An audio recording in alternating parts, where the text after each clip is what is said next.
Shalom. First and foremost, I'd like to give all glory, honor, and praises to Yahweh, Bahashem, Yahushai. Double honors to the apostle elders of Great Millstone who rule well. And salutations to all you brothers out there pushing this word in love, truth, sincerity, and humility. Once again, it's the brother Shatir from the Chicago camp coming back to you with what I hope is another quick and edifying sit down. And the Lord blessed me to be able to go back over to Europe again. This time I had a chance to visit Vienna, Austria, and Bratislava, Slovakia. It was a very mighty deal. Had a great time. And as usual, when I go over there and having my great time, old Shati is looking around to see if he can bring back some receipts. And a brother definitely had some receipts to show. Uh, So we're just going to hop right into it because I think this might be a little lengthy, but I hope not. As usual, I hope it's not a long one. But nonetheless, uh, first thing is a castle called Castle Krusenstein. Okay. This was No, actually, this is Castle Liechtenstein. This is Castle Liechtenstein. And it's about I'd say about 40 to 45-minute drive southeast of Vienna. All right. This was a mighty deal. Very, very mighty deal. I want to say they said this castle was built in like the 1100s or 1200s, but nonetheless, it was a mighty deal. This is the picture of the castle from the front. Okay, there's the entrance. And then this is the castle from the side.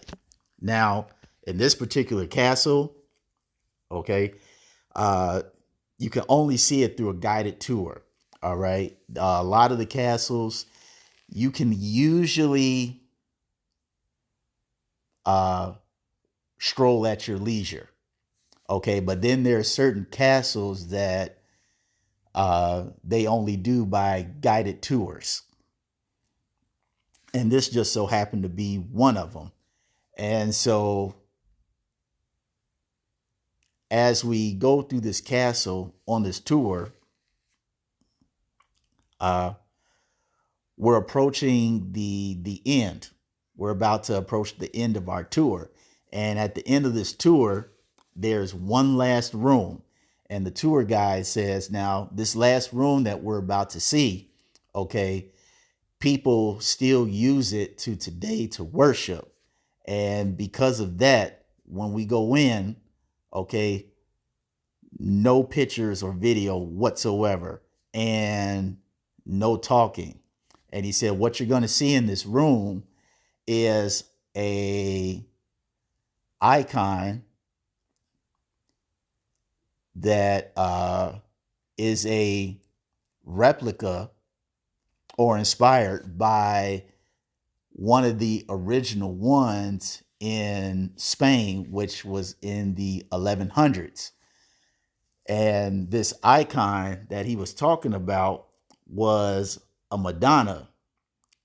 And as soon as he said the Madonna and the time period, I already knew what to expect, even before he pointed out the picture.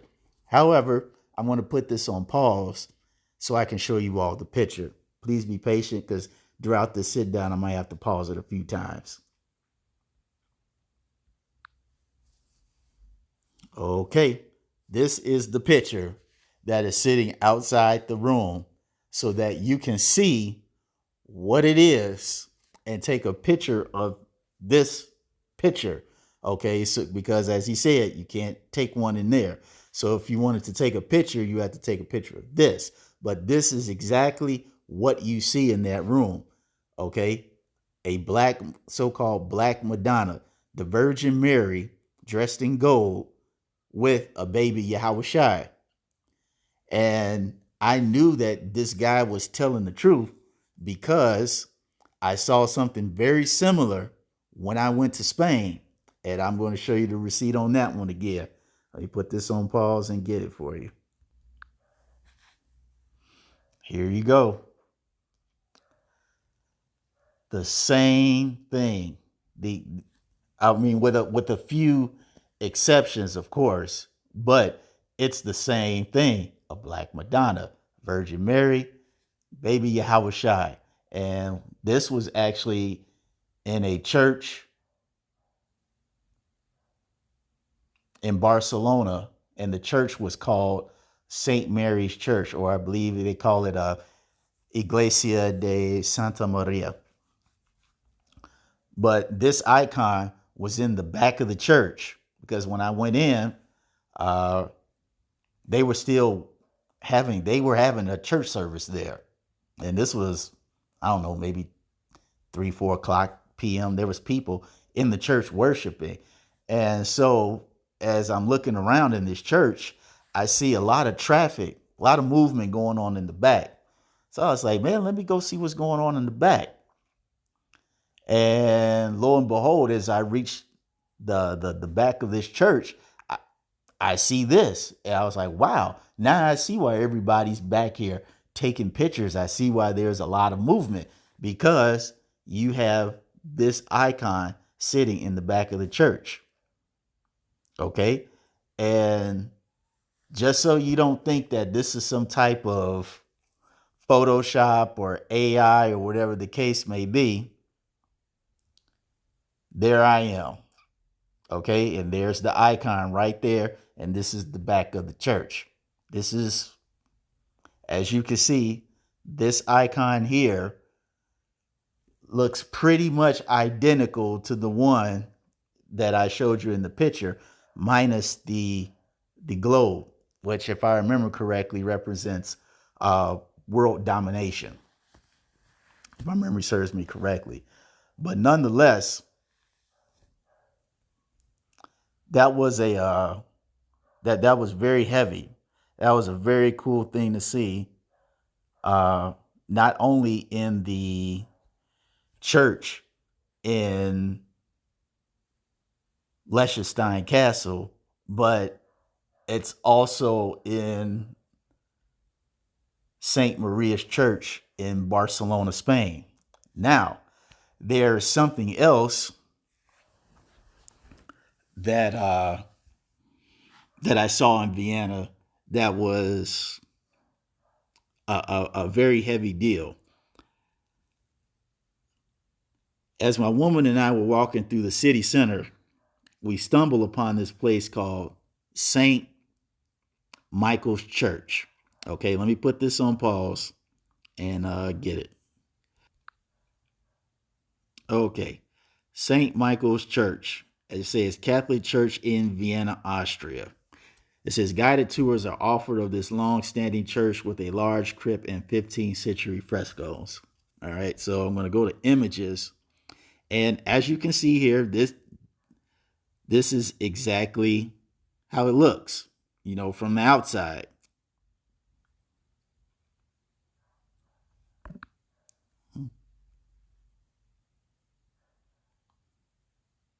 Very clean, very of course decked out in a lot of the Greekish fashion, but nonetheless, this is the church. Now, as you can see in this picture, there's uh, 3 statues. All right, and these statues are in the depiction of angels, for lack of a better phrase. Okay, and so as we're at this church, my mom was like, "You want to go in?" I'm like, "Yeah, sure." Because by this time, I didn't realize the church has got some of the rawest receipts I done seen. All right, in every church that I've been to in every country, they got a receipt up in there. Okay, and so I tell my woman, sure, you know, we'll go in, let's check it out. And so I was like, let me check out the outside real quick before I go in. And so I look up at this middle angel. I don't know if you can see it, this middle angel right here, or the angel in the middle. And he has a golden sword and a golden shield. And I noticed there was something, it looked like there was just these weird marks in the shield, and I couldn't make it out. And so I had to look very carefully to say, is this like a marring of the shield, or is this a design, or what? So as I stood there and really focused on the shield, I realized that it was the name of the Lord in the Assyrian script, Yahweh. This is on a shield on a church where everybody can see it. The thing is, if you don't know what the name of the Lord is, if you can't read the Assyrian script, this just looks like a fancy design.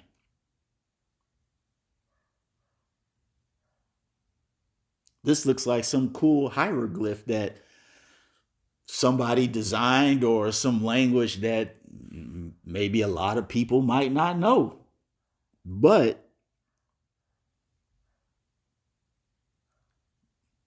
seeing as of this day, I'm in the truth, and I can tell you this, sit down, being a man of the Lord, and the Lord is dealing with me, I knew this, and I knew the truth. I know the truth. This is the name of the Lord. I was so geeked when I saw this. I was just like, wow, they have the name of the Lord in a place where anybody can see it.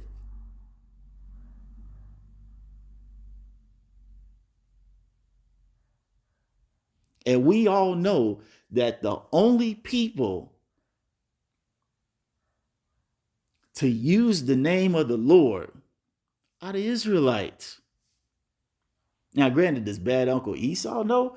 Yeah, but he ain't promoting it. You have to remember, as the scripture says, the name of the Lord is dreadful amongst the heathen. But this is one of those things where, like I said, when you go over there, if you just keep your eyes open, the Lord will reveal so much stuff, and he'll allow you to see small things that people won't readily recognize, or even know how to recognize it. And see, all this stuff that I just showed you, these are all things that bad Uncle Esau has done to cover up our heritage, but at the same time poke fun of us. Because you see it everywhere, even when you watch these movies or these television shows. Okay? He's spent billions, probably trillions of dollars to cover up our history, but at the same time, he puts it in our face because it's all about making fun of us. Like, ha ha, we put it in your face. You're the children of the Lord, but you too damn stupid to realize it. Ha ha, we're going to put it in your face again. Ha ha. Oh, you trying to figure this stuff out? Oh, no. We don't have a book on that. No, you can't find a person on that. No, you can't do this. See, they do it they work both of these things at the same time. But through the spirit and power of Yahweh Shem Yahweh Shai, I'm fortunate enough to be able to see these things, take pictures of them and then bring them back home and, Lord willing, put it in an edifying sit down. But yeah, all this stuff is over there, even with his iconoclasm and his, how do I put it? His, I don't know if I want to say his ego. Even with all of that, you can still get the truth out.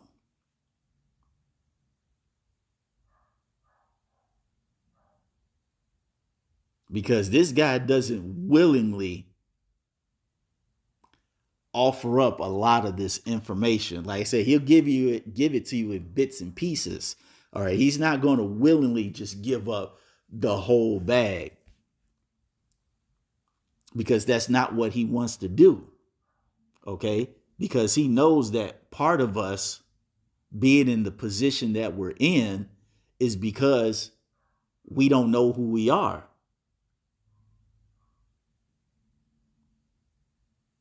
He knows that if we don't know who we are, we can't reconnect to our power.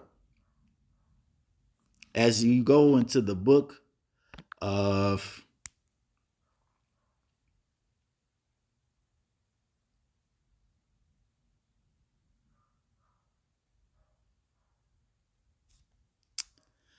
uh, Judith 5,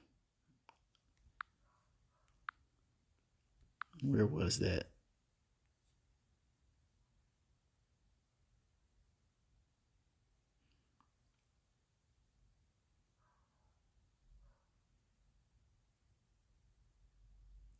Judith 5, and I'm going to just kind of skip through Judith 5 and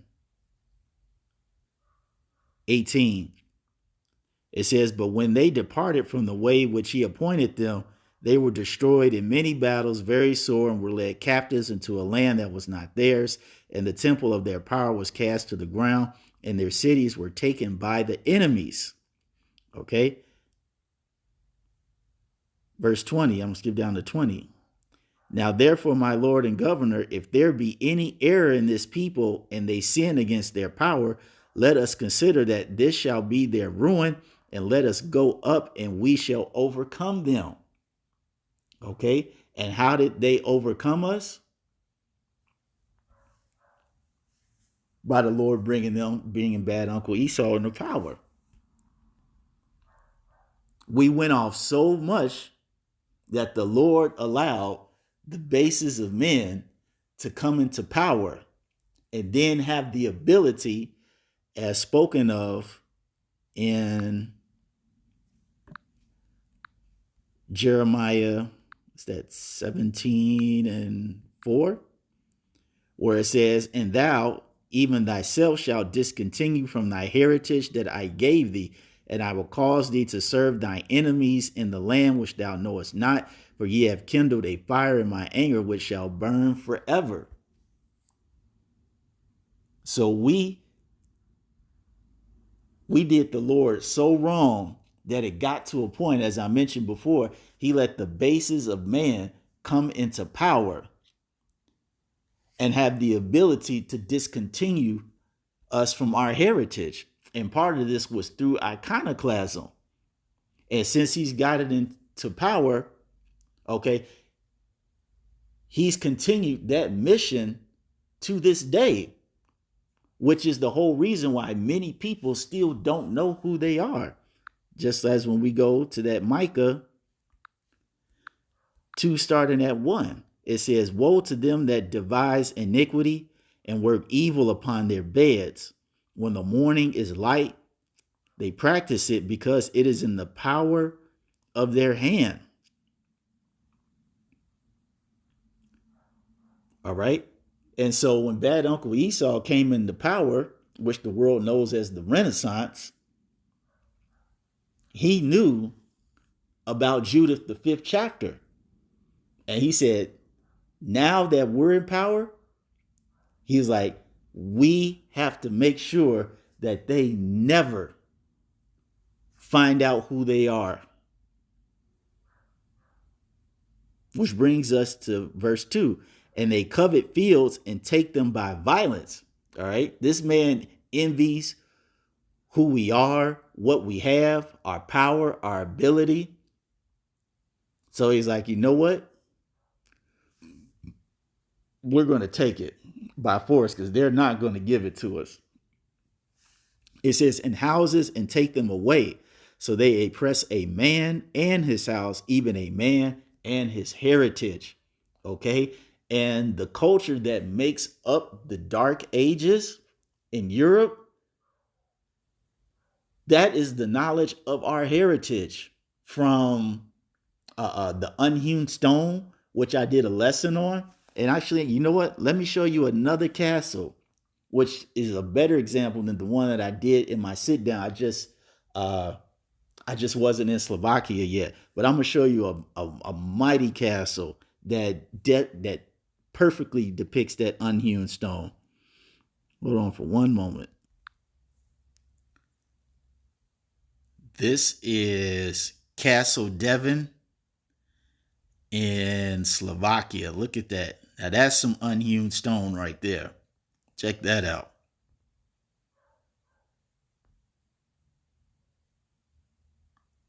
Okay. But as I mentioned before, all the culture and history of the Dark Ages, that's all our heritage. As I mentioned, from the unhewn stones to the garments to the icons that I just showed you, dealing with the statues, to the tapestry, which was in another castle. I just so happened to see a tapestry in a castle in Vienna called Krusenstein Castle. And you could take pictures of the outside, but you couldn't take pictures inside of the rooms. And inside one of these rooms that we went into, it was the king's chamber where he slept.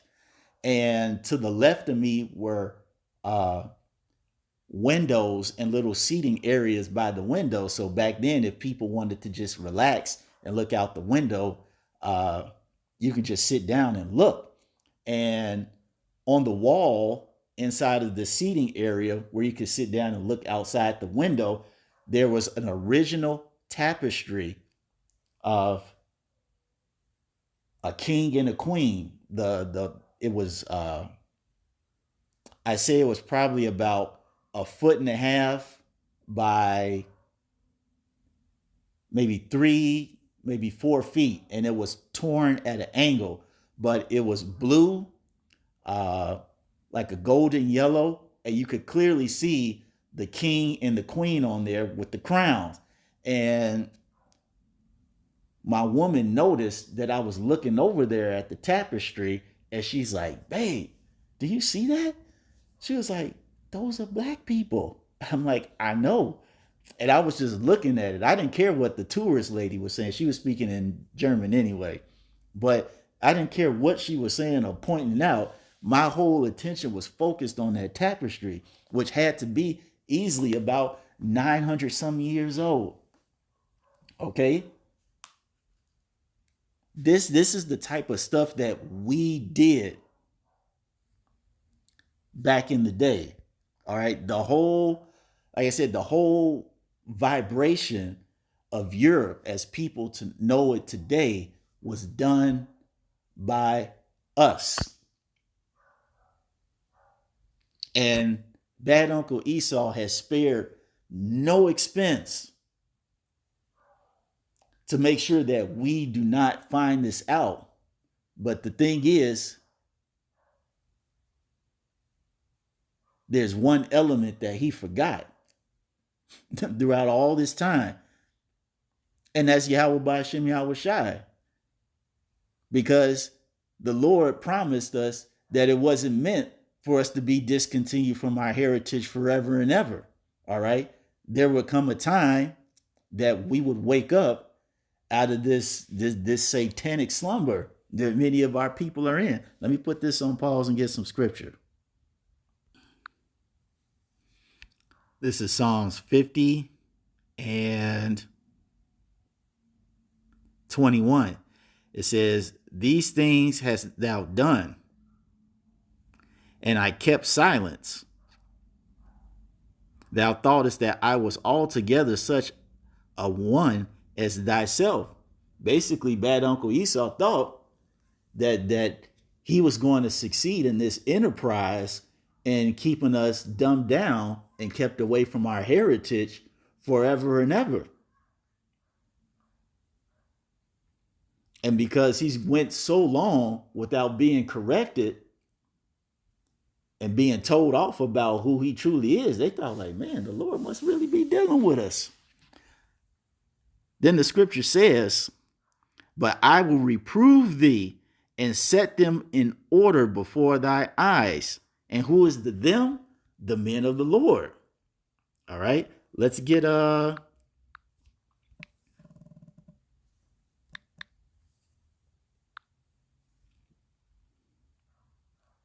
Amos 9 and 11. And it says, in that day will I raise up the tabernacle of David that is fallen. Okay. Who's the tabernacle of David? The 12 tribes of Israel. How did it fall? When bad Uncle Esau came into rulership, he went on his $1 billion smear campaign. He did his iconoclasm.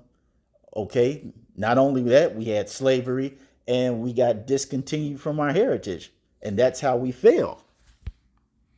And it says that, let me read that again. In that day will I raise up the tabernacle of David that is fallen. And it says, and close up the breaches thereof. And I will raise up his ruins, and I will build it as in the days of old. And how is the Lord building his tabernacle, the tabernacle of David, back up? By putting his spirit into his prophets, the men of the Lord. And now, since the Lord has breathed, how should I put this? Now, since the Lord has put that breath back into the dry bones,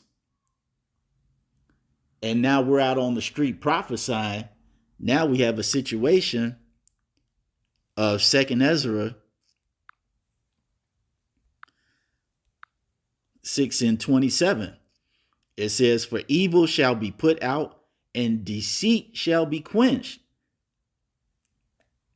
How is evil being put out? How is deceit being quenched? This truth. It says, as for faith, it shall flourish. Corruption shall be overcome, and the truth, which hath been so long without fruit, shall be declared. Because for the longest time, from the Renaissance until maybe about 60, 70 some years ago, all right, you wasn't hearing a whole bunch of people talking about that they're Israelites. You wasn't hearing a whole bunch of people, or anybody for that matter, talking about, do you know the name of the Lord is Yahweh? His son's name is Yahweh Shai. You so-called blacks, Latinos, and Native Americans, you all are the children of the Lord. No, you wasn't hearing that. But you fast forward the clock now, you hear it everywhere. It's to the point where you can't go anywhere without seeing a man of the Lord, or seeing a video done by a man of the Lord, or seeing something that hey, I think them Hebrew Israelite guys was talking about that. This truth has gone out. Bad Uncle Esau has lost control of the narrative, and he's scrambling. All right, he's now turning into a scared man, which he should be, because the history, our heritage that he hid from us, not only pre-dark ages, but dark ages until now, he knows that he has, as the scripture said, he has to be reproved for that. And his reproval will come at the cost of him being eradicated for the things that he has done.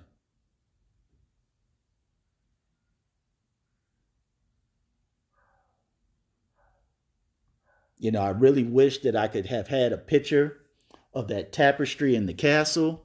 But, as I said, certain things I can take pictures of and bring back, and certain things I can't.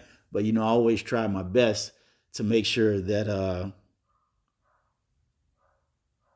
what I can bring back, I do. But, I can at least show you the other castle that I was at. Let me put this on pause and find it. Yeah, this is the other castle I was talking about, Krusenstein Castle. My very mighty deal. Okay, very, very mighty deal. But oh wow, this thing's reaching 30 minutes. I was hoping that it'd be a short one, but it's about to go on half an hour. But nonetheless, I seriously hope you all were edified by this. And until next time, we're going to say Shalom.